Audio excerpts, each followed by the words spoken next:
Pada Minggu 20 Oktober atau kurang dari sepekan lagi, Joko Widodo akan mengakhiri memimpin Republik ini sebagai Presiden ke-7. Tidak bisa dipungkiri, pembangunan infrastruktur di era Joko Widodo berkembang pesat. Meski begitu, pada masa Joko Widodo, demokrasi di Republik ini dinilai turun dengan menurunnya indeks demokrasi. Jokowi seakan dicinta, namun di satu sisi dibenci. Kita simak laporan khas redaksi.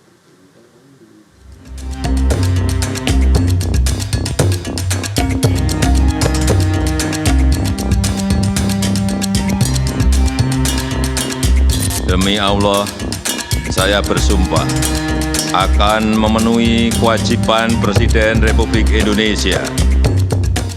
10 tahun atau 2 periode dari tahun 2014 hingga 2024, Joko Widodo menjadi Presiden RI. Selama 10 tahun, tidak bisa dipungkiri, ragam pencapaian dilakukan Jokowi, salah satunya pembangunan infrastruktur. Salah satu legasi Jokowi adalah jalan tol Trans Jawa sepanjang 1.167 km. Meskipun belum sampai Banyuwangi, tapi jalan tol ini sudah menyambung Merak di ujung barat dengan Probolinggo di Jawa Timur.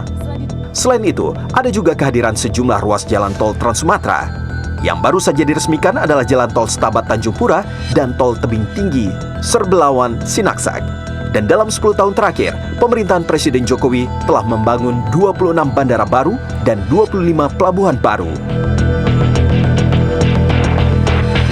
Pembangunan infrastruktur yang begitu masif di era Jokowi tentulah memakan biaya yang juga fantastis. Selama 10 tahun, anggaran infrastruktur yang tertuang dalam Rencana Pembangunan Jangka Menengah Nasional mencapai 11.000 triliun lebih dalam 2 periode. Biaya tinggi anggaran infrastruktur ini pun ikut menyumbang penambahan utang Indonesia menjadi 6.000 triliun rupiah selama era Jokowi. Lalu sebenarnya, bagaimana pendapat masyarakat dengan kinerja Jokowi selama 2 periode?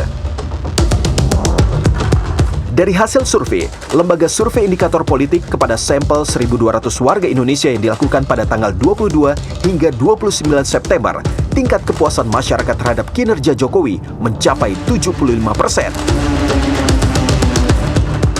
Hal serupa juga tergambar pada hasil survei Litbang Kompas yang rutin dilakukan sejak tahun 2014 hingga 2024.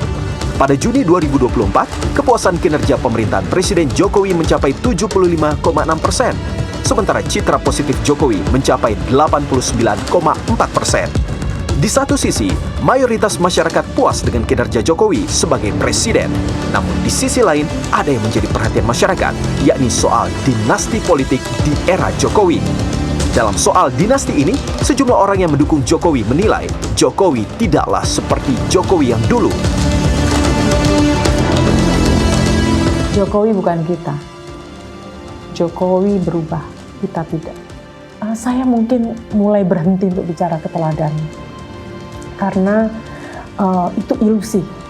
Karena saya kemudian berpikir bahwa berbicara atau meminta keteladanan dari orang yang berkuasa, itu kayaknya agak mustahil.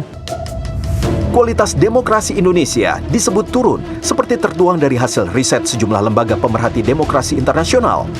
Freedom House menyebut indeks demokrasi Indonesia turun dari 62 poin ke 53 poin pada 2019 hingga 2023. Sementara lembaga Reporters Without Borders menyebut kualitas kebebasan pers Indonesia turun dari 63,23 poin pada 2019 menjadi 54,83 poin pada tahun 2023. Hilangnya kebebasan sipil, tak ada ruang oposisi dalam pemerintahan, hingga minimnya fungsi pengawasan dari media dinilai berbahaya bagi kultur politik Indonesia ke depannya. Saya juga mengetahui bagaimana Pak Jokowi seringkali tidak konsisten apa yang diucapkan, apa yang dilakukan. Ini berbahaya bagi kultur berpolitik ya. Dalam berpolitik yang secara sehat, apa yang kita pikirkan, apa yang kita ucapkan, apa yang kita lakukan, itu harus selaras.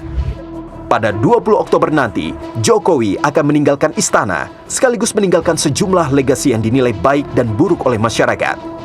Masyarakat tentu berharap kepemimpinan Prabowo Subianto sebagai Presiden ke-8 bisa meneruskan hal yang baik yang ditinggalkan Jokowi dan memperbaiki kekurangan yang ditinggalkan era Jokowi.